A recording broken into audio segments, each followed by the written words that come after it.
Hello my dear students and welcome back to the channel.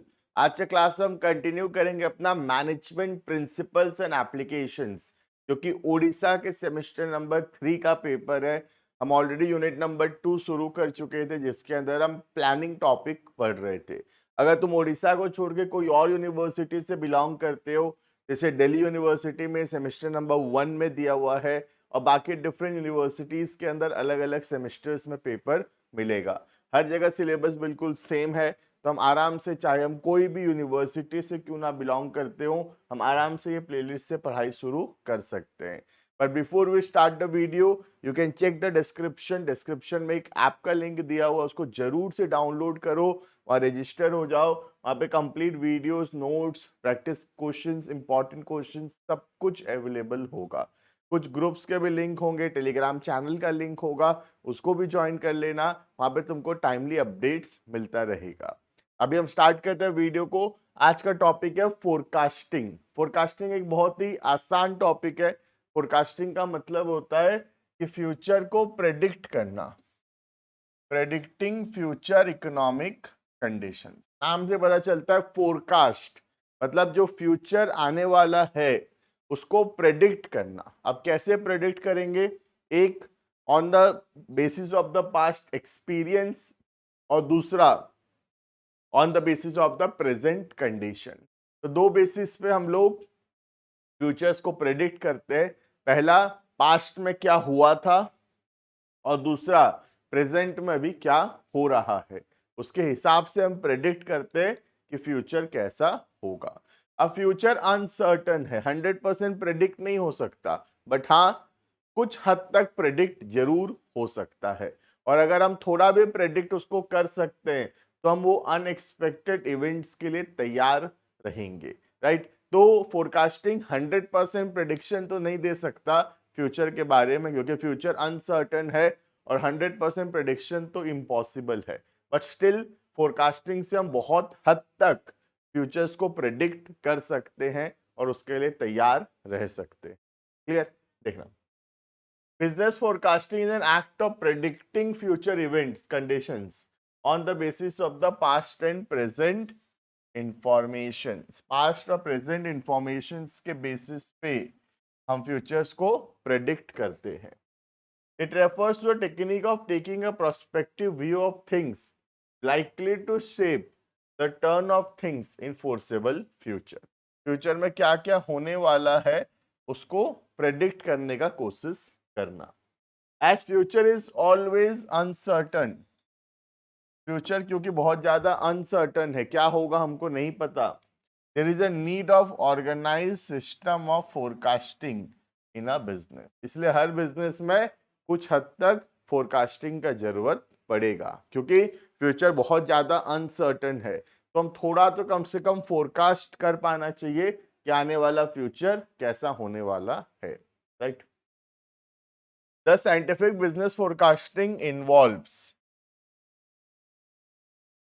first analysis of the past economic conditions, past में क्या हुआ था, analysis of the present conditions so as to predict the future course of events. Clear है? तो हम past और present के basis पे फ्यूचर्स को प्रिडिक्ट करते हैं। In this regard, business forecasting refers to analysis of the past and present economic conditions with the object of drawing interfaces about the future.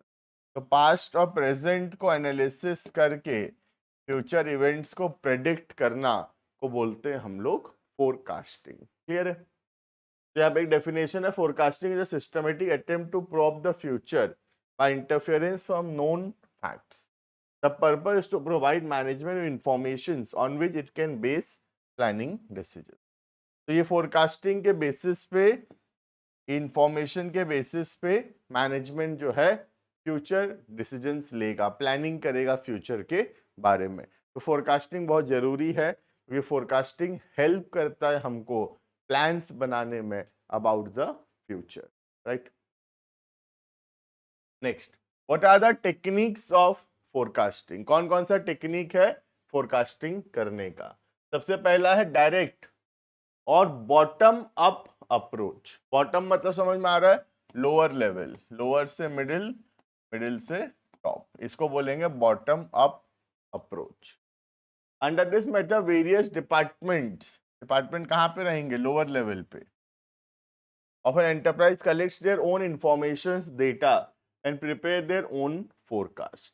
On the basis of forecast, the forecast of the firm as a whole is undertaken.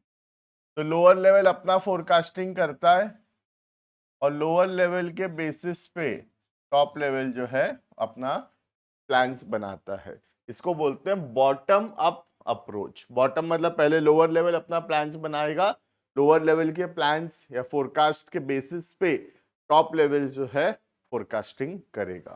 ठीक है, thus the responsibility of successful forecasting lies directly between various department। तो lower level के हाथ में सारा responsibility है, अगर lower level गलत किया तो टॉप लेवल भी गलत करेगा।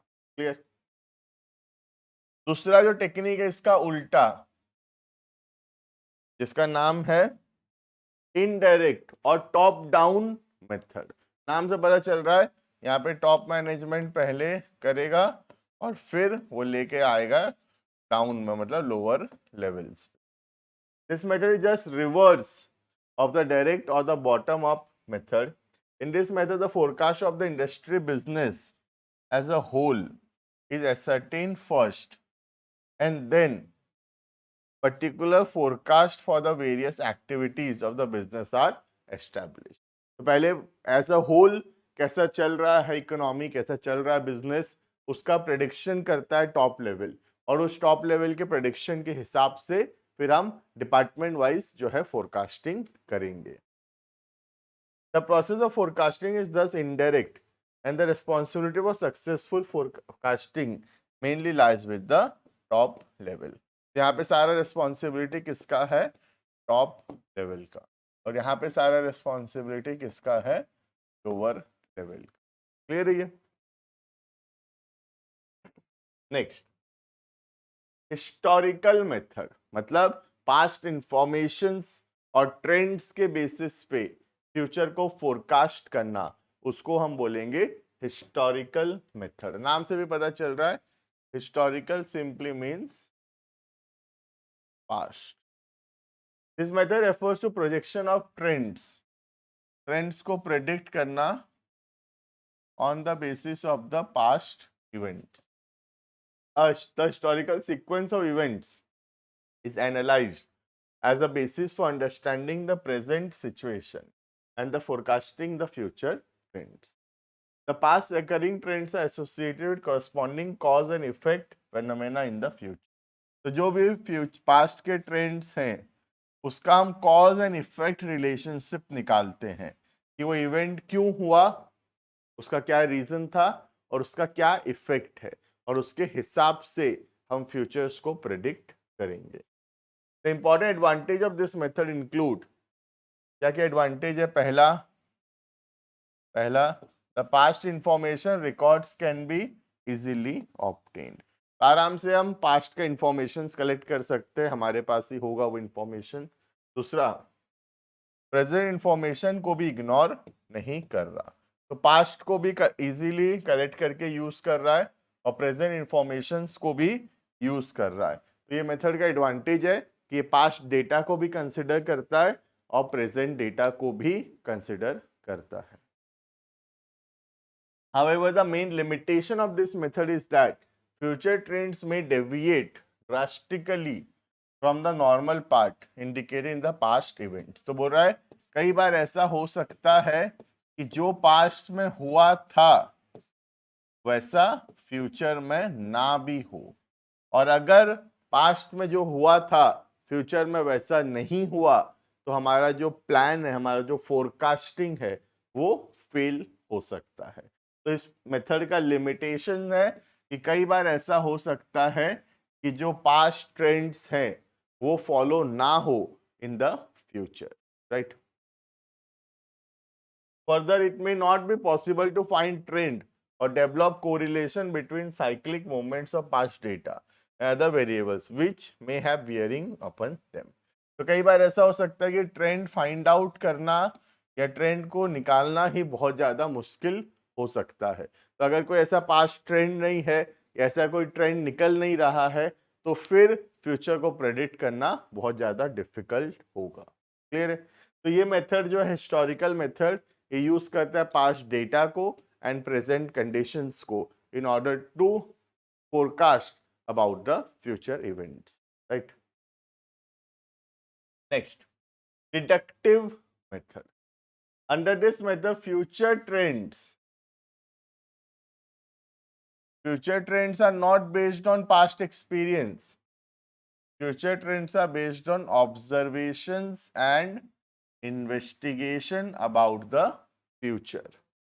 In addition to the critical analysis of the past event to draw future interference, the subjective evaluation conclusion for deducting discussion experience and institutions of the forecaster. तो खाली past event के हिसाब से नहीं, observation, investigation, discretion मतलब choice, मर्जी, experience या intuition के हिसाब से हम डिसाइड करते हैं कि फ्यूचर में कैसा होगा। हिस्टोरिकल क्या करता था, सिर्फ पास्ट और प्रेजेंट डेटा के हिसाब से चलता था, बट जो डिडक्टिव मेथड है वो फ्यूचर ट्रेंड्स को प्रेडिक्ट करता है, एक तो पास्ट एक्सपीरियंस से, दूसरा हमारा फ्यूचर का एक्सपीरियंस, फ्यूचर का इन्वेस्टिगेशन, हमारा इंट्यूशन के बेसिस पे फ्यूचर इवेंट्स को प्रेडिक्ट करता है। This method can be regarded more dynamic, ज़्यादा डायनामिक है in character, as it makes it to consideration not only the historical sequence of event but the latest development. तो past के साथ latest development को भी ये जो है कंसिडर करता है। तो ये मेथड ज़्यादा बेटर है as compare to the historical method. However, the main drawback of this method is that it relies more on individual judgments and initiative appraisal than on actual record. लेकिन बस ये data, इसका problem ये है कि ये data पे ज़्यादा ट्रस्ट ना करके लोगों के जजमेंट, उनका एक्सपीरियंस, उनका इंट्यूशन, उस पे ज़्यादा रिलाई करता है, और कई बार ऐसा हो सकता है कि ये रॉन्ग हो, और अगर ये रॉन्ग हुआ तो हमारा फोरकास्ट भी रॉन्ग होगा। क्लियर है? जबकि जो हिस्टोरिकल मेथड है इसके पहले वाला, वो रिलाई करता है किस पे, डेटा पे, बट ये जो डिडक्टिव मेथड है ये रिलाई करता है एक्सपीरियंस पे, इंट्यूशंस पे, चॉइस पे, जजमेंट पे, और अगर ये सब फेल हुआ तो फिर ये जो फोरकास्टिंग होगा वो भी फेल करेगा, right? Next, joint opinion method. As the name suggests, the method utilizes the collective opinion, judgment and experience of various experts. बहुत सारे experts को लेकर उनके ओपिनियन को कंबाइन करके हम फ्यूचर को प्रेडिक्ट कर रहे हैं। A committee for business forecasting is formulated to take the joint view of various members. एक कमेटी बनाया जाता है, बहुत सारे मेंबर्स होते हैं और वो एक्सपर्ट मिलके प्रेडिक्ट करते हैं। An attempt is made to evolve consensus for predicting future events on the basis of their views. Clear है? तो ये expert opinion है basically. The main advantage of this method includes it encourages cooperation. बहुत सारे लोगों से मिलके हम जो है conclusion draw कर रहे हैं. And coordination also utilizes the service of various experts. And second, there is no need of detailed statistical analysis. Third, it is very simple and easy to operate. तो एक्सपर्ट से जो राय लेना, इसका बहुत सारे एडवांटेजेस है, हमको कुछ एनालिसिस करने का जरूरत नहीं है, बहुत इजी है ये, और कोऑपरेशन और कोऑर्डिनेशन दिखाता है क्योंकि बहुत सारे एक्सपर्ट का ओपिनियन के बाद हम कंक्लूजन्स तक पहुंचते हैं। Clear? However, the main disadvantage of this method is that joint responsibility which may ultimately result in nobody's responsibility. तो जब joint responsibility होता है तब it is equivalent to nobody's responsibility. तो इस मेथड में अगर गलत डिसीजन होता है तो किसी एक पर्सन को रिस्पॉन्सिबल करना ये बहुत ज़्यादा डिफिकल्ट होगा, क्योंकि बहुत सारे लोग मिलके डिसीजंस लिए हैं, तो अब किसी एक पर्सन को रिस्पॉन्सिबल, एक ग्रुप को रिस्पॉन्सिबल करना गलत डिसीजंस के लिए ये पॉसिबल नहीं है। The method of this committee may also not take active interest as they know that their judgment may not be finally accepted. कई लोग हो सकता है कुछ बोले ही ना, मेंबर्स पार्टिसिपेट ही ना करें, कि उनको पता है कि वो कुछ भी बोले उनकी बात जो है हो सकता है फाइनल हो ही ना। हम एक्सपर्ट्स का ही बात सुनेंगे तो जो डिफरेंट अदर मेंबर्स होंगे हो सकता है वो अपना ओपिनियन दे ही ना, और चुपचाप बैठे रहें, भले ही उनके पास अच्छा ओपिनियंस है पर फिर भी they don't want to give the opinion. Last आता है साइंटिफिक बिजनेस फोरकास्टिंग। ये स्टैटिस्टिकल टूल्स को यूज करता है फोरकास्टिंग करने के लिए, जैसे कि बिजनेस इंडेक्स या बैरोमीटर्स, एक्सट्रापोलेशन या मैथमेटिकल प्रोजेक्शंस, रिग्रेशन या इकोनॉमिक मॉडल्स।